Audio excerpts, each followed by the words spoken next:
안녕하십니까. 조제팔입니다. 조제팔이라고 하니까 이름이 좀 이상하다는 말들을 많이 합니다. 그래도 조씨 중에 유명한 사람 많습니다. 이번 아카데미 시상식에서 기생충 상 받았죠. 그 여주인공도 조씨죠. 조여정이고 또 성악가 조수미도 있고 또 해외로 한번 나가볼까요? 누가 있나? 조지 워싱턴도 있죠. 또 요즘 커피 광고에 많이 나오는 조지 크루니도 있고요. 또 농구 선수 조단도 있네요. 자, 그건 그렇고 오늘은 누구나 할 수 있는 소액 투자를 한번 보겠습니다. 자, 지금 화면에 나오는 물건이 공매 물건입니다. 경매는 법원에서 하는 거고 공매는 한국자산관리공사에서 하는 겁니다. 자, 경기도 용인시 처인구 포곡읍 전대리 94의 2번지입니다. 감정금액이 여기 보시면 1416만원이죠. 그리고 최저가는 708만원. 거의 반토막입니다. 그런데 여러분들은 항상 유의할 점은 감정평가서를 항상 검토를 해보세요. 왜냐하면 감정이 간혹 저평가되는 수도 많이 있어요. 그래서 감정평가서를 한번 봅니다. 자, 감정평가서를 쭉 보시면 1416만원을 감정했어요.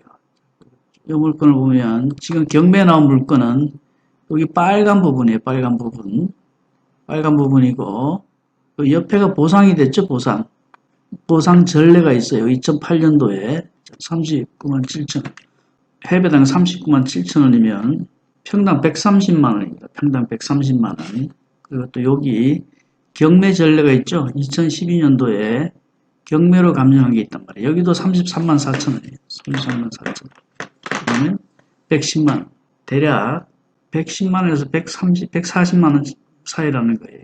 그런데 이 파란색 부분이 보상을 받았고 이 빨간색 부분은 이번 공매에 나온 물건인데 이게 공매에 왜 나왔냐 하면 과거에는 이 파란색 토지하고 빨간색 토지하고 한 필지였어요.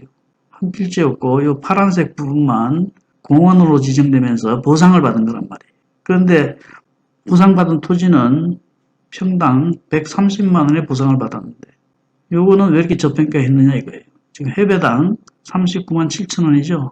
이 물건의 면적이 몇 평인가요? 39만 7천 원에서 이거 120평방미터죠? 공매에 나온 게. 자, 39만 7천 원 곱하기 120 하면 4,760만 원 나옵니다. 그러니까 이 물건도 4,760만 원 정도는 평가가 되어야 하는데 길이 길쭉하고 못생기고 뭐 여기다 집을 짓겠어요. 뭘 짓겠어요. 그런 점에서 저평가한 것으로 보입니다. 지도를 잠깐 한번 봅시다. 이 물건의 위성지도 한번 봅시다. 자, 위성지도가 나왔습니다. 용인시 처인구 포곡읍 전대리 94 2번지. 요 빨간색이 요 땅이에요. 확대를 한번 해볼까요? 크게 보이나요? 요 뒤에 진출인로로 쓰고 있어요. 요 뒤쪽은 고물상인데 요쪽으로 차가 다니고 있다는 얘기예요. 그리고 아까 보상받은 토지는 요 토지죠. 요 토지. 그렇죠. 보상받은 게 아까 요걸로 볼까요? 뭐 요 정도가 보상을 받은 토지겠죠. 지금 어떻게 주나? 어렵죠. 자, 여기 로드뷰 한번 볼까요? 로드뷰. 지금 현재 로드뷰는 어떻게 변하는지 모르겠어요. 자, 여기 출입구를 쓰고 있는 거예요. 출입구. 이쪽 출입구로. 자, 다시 위성지 들어와서 자, 여기 고물상은 새로 있었어요. 새로 있었고 주인은 따로 있었습니다. 이 토지에 진입하는 길은 여기밖에 없다는 얘기예요. 여기는 뭐 공장이 있고요. 여기 뭐 다른 사람들 땅이고. 아마도 여기 옛날에 보상을 받을 때 이 진출입을 위해서 요만큼은 빼고 보상을 받았던 것 같아요. 그렇다면 이 토지의 소유자는 이 땅이 꼭 필요하겠죠? 세상 없어도 필요하다는 얘기예요.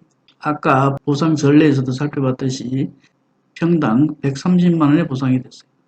그러면 이런 류의 토지는 평당 130만 원을 더 받아도 되죠? 그렇잖아요. 여기 이 땅 주인이 꼭 필요한 토지니까. 그렇지 않나요? 난 그렇게 생각하는데. 자, 그렇게 해서 제가 827만 원의 낙찰을 받게 됩니다. 저렴하죠?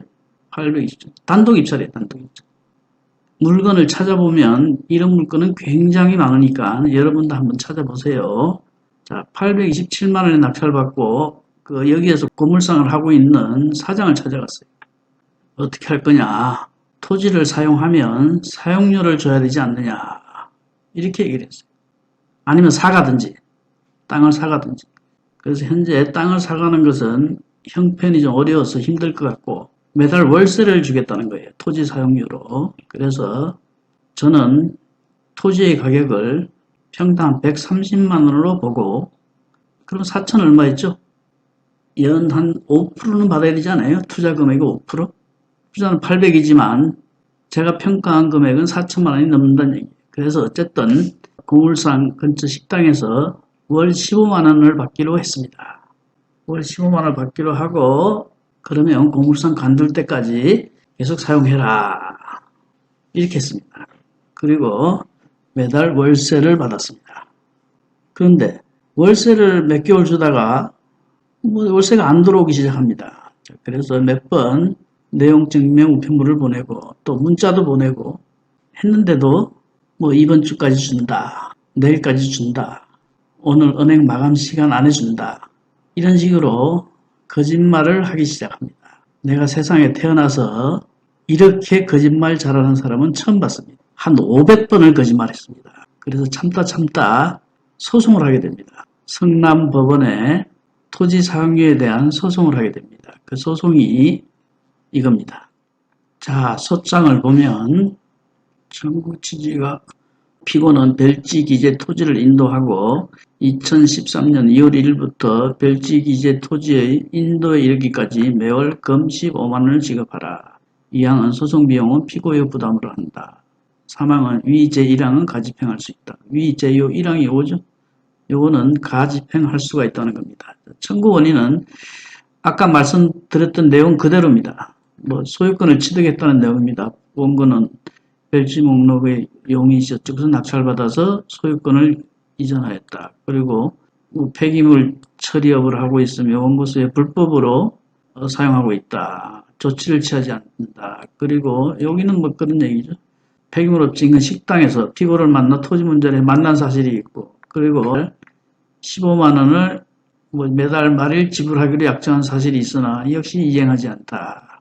해서 그리고 본 사건 토지의 가격은 이 공매 절차에 아까 감정평가서 봤었죠. 공매 절차에 감정평가서에 의하면 2008년 10월 16일 보상전례는 제곱미터당 39만 7천 원이고 또 경매 전례는 33만 4천 원이다. 이를 감안하면 이 사건 토지의 가격은 대략 40만 800원.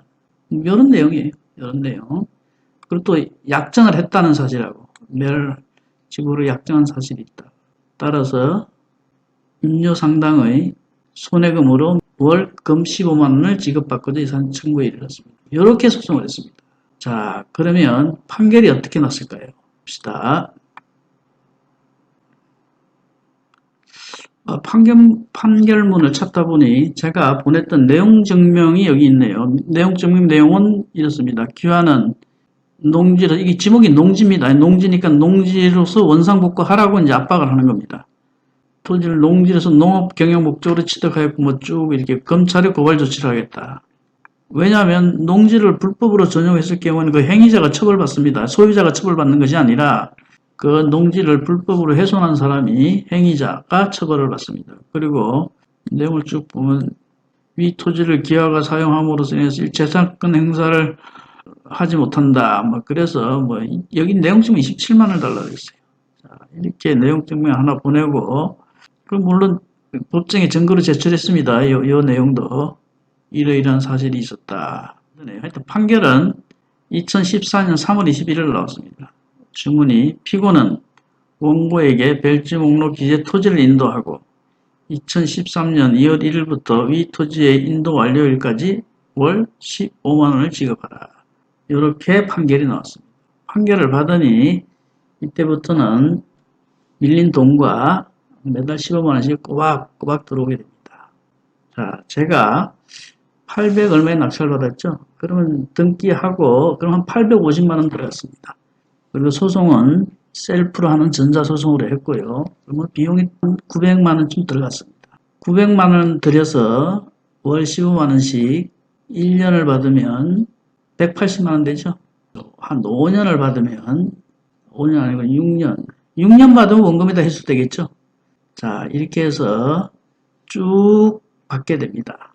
그리고 땅은 2008년이었나? 2008년도에 보상 전례가 해배당 39만 7천 원이었죠. 지금은 좀 더 올랐답니다. 그러면 그 가치는 굉장히 많이 올라가 있겠죠. 그리고 또 지금은 고물상을 하고 있는지 안 하고 있는지 잘 모르겠습니다. 그리고 토지 소유자는 언젠가 개발을 하겠죠.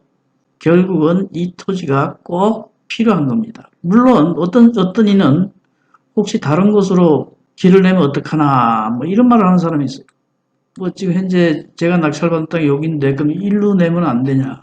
뭐 일루 내면 안 되냐? 낼 수는 있죠. 뭐 여기는 공원이니까 안 되고. 아 일루 내면 이따 뭐 거저 준답니까? 뭐 일루 걸치고 쭉 가야 되고. 뭐 공장 한가운데로 길을 내겠어요? 그러면 이렇게 했으면 이렇게 돌아갑니까? 택도 없는 소리죠. 상식적으로 생각하시면 상식적으로 이 길을 매입하는 것이 이 길을 매입할 수밖에 없는 겁니다.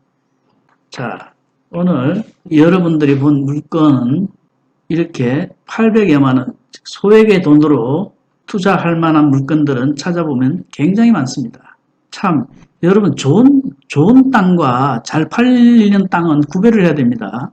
좋은 땅이란 누가 봐도 좋고 네모났고 건축 행위도 가능하고 뭐 용적률, 건폐율 좋고 뭐 이런 게 좋은 땅이겠죠. 그런데 그런 건 비쌉니다. 자, 그런데 좋은 땅이 잘 팔리는 땅 아니냐 뭐 그 말도 맞아요. 그런데 그런 개념이 아니고 제가 말하는 좋은 땅과 잘 팔리는 땅이란 이렇게 땅이 못생기고 길다랗고 값없이 없어 보이지만 꼭 누군가에는 필요한 땅이 있다는 겁니다. 그런 게 잘 팔리는 땅이라는 거예요. 뭐 비슷한 개념이긴 하지만 그렇게 좀 분류를 할 필요가 있다. 사람들은 자꾸 토지를 찾을 때는 무슨 개발 행위에 초점을 맞추는 것 같아요. 개발이 가능하느냐. 자, 이제 정리를 한번 해봅시다. 소액의 돈으로 투자할 만한 물건들을 찾아보면 굉장히 많습니다. 땅의 모양이 이상하고 개발 행위도 할 수 없고 등등 부동산 투자를 학문적으로 접근하지 마시고 장사꾼 마인드로 접근하는 겁니다. 이 물건이 뭐든지 간에 꼭 필요한 사람한테 파는 겁니다. 그러므로 누구나 봤을 때 별로인 것 같은 토지지만 또 누군가는 세상 없어도 꼭 필요한 토지가 되는 겁니다. 그런 토지를 한번 찾아보시라는 겁니다. 자, 그렇다고 중개업소에 가서 그런 거 찾으면 안 되죠? 그런 게 매물로 나올 턱이 없습니다. 법원 경매나 공매에서 나오는 물건들입니다. 자, 여러분들도 경매, 공매 한번 시도해 보시기 바랍니다. 누구나 할 수 있습니다. 오늘은 여기까지입니다. 그리고 오늘 말씀드린 사례에 대하여 궁금하신 점이 있으시면 인터넷 포털 다음으로 가서 조제8을 검색하시면 조제8 경매가 나옵니다. 가입하셔서 질문을 하시면 성실하게 답변해 드리겠습니다. 감사합니다.